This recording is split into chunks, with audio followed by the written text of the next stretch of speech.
Hello friends, welcome to Tori Talks TV and welcome to our review of episode 1 of Game of Thrones season 5.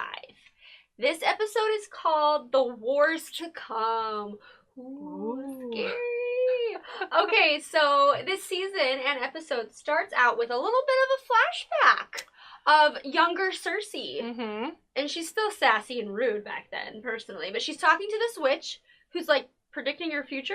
Yeah, right? She tells her that she's going to have 3 children.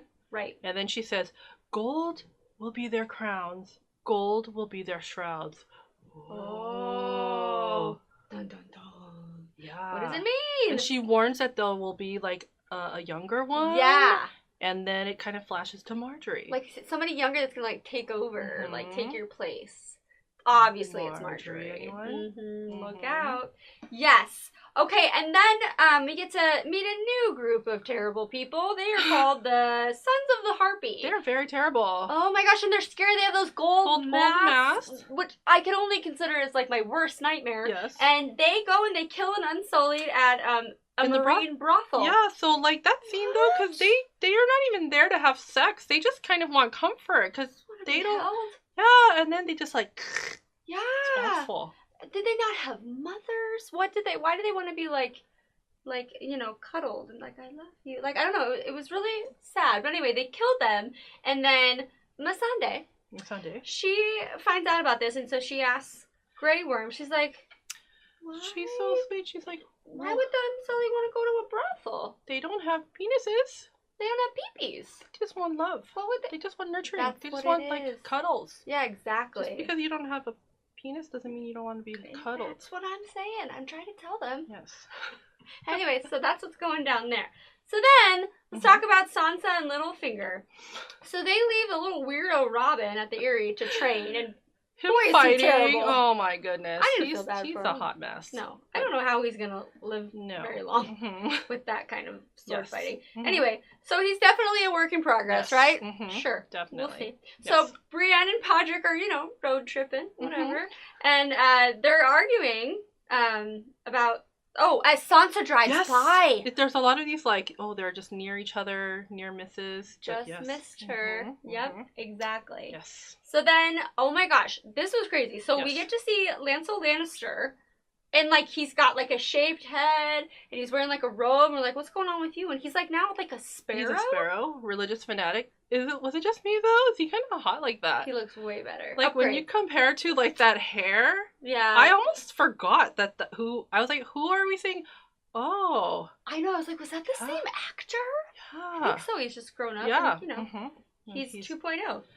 Yes, so anyway, he confronts Cersei about what they did to Robert and about their sexual relationship. Yes. Aren't they cousins? They're cousins. They sure are. So she likes to keep it in the family. Jamie was gone, and so she just had an itch to scratch. Why does it have to be with her family, though? What is wrong with her? Anyway, I'm sure there's like plenty of men that would love to bed her. Bed her. They would, probably. Yes. Anyway, let's check in with Tyrion. Okay, so Tyrion, you know, has been rescued. Oh, yeah. Yes. So he's talking to Varys. They're having, like, a conversation. And he wants to know, like, why did you risk everything to save me? Because Tyrion's like, well, I'm just a drunk. Like, why did you save me?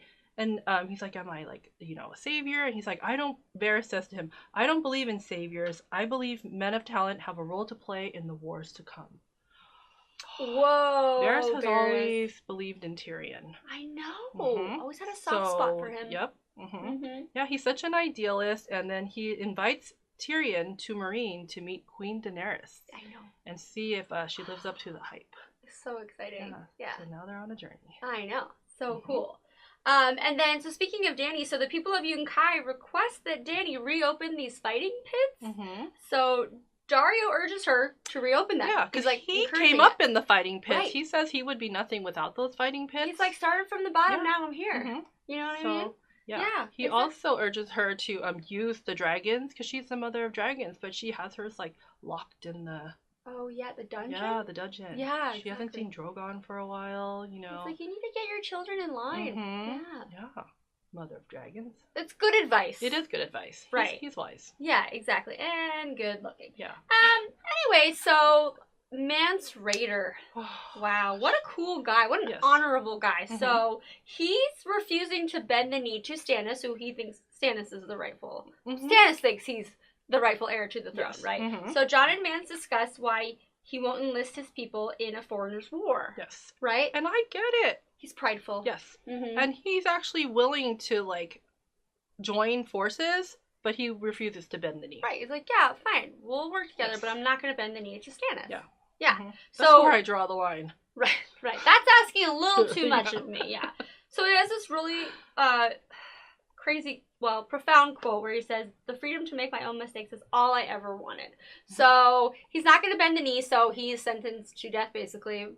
By fire. Yeah, they're going to burn him alive. Yeah, which is really, really harsh. Yeah, so, and he was, like, trying to say, like, I'm not going to scream. I'm going to go with honor and dignity, and that's how I'm going to go out. Well, you see him on fire. He's about to, like, start screaming in agony, and Jon Snow can't take it, so he puts him out of his misery and shoots an arrow into his heart against Stannis' Much to the dismay of the other people, because, like, that's...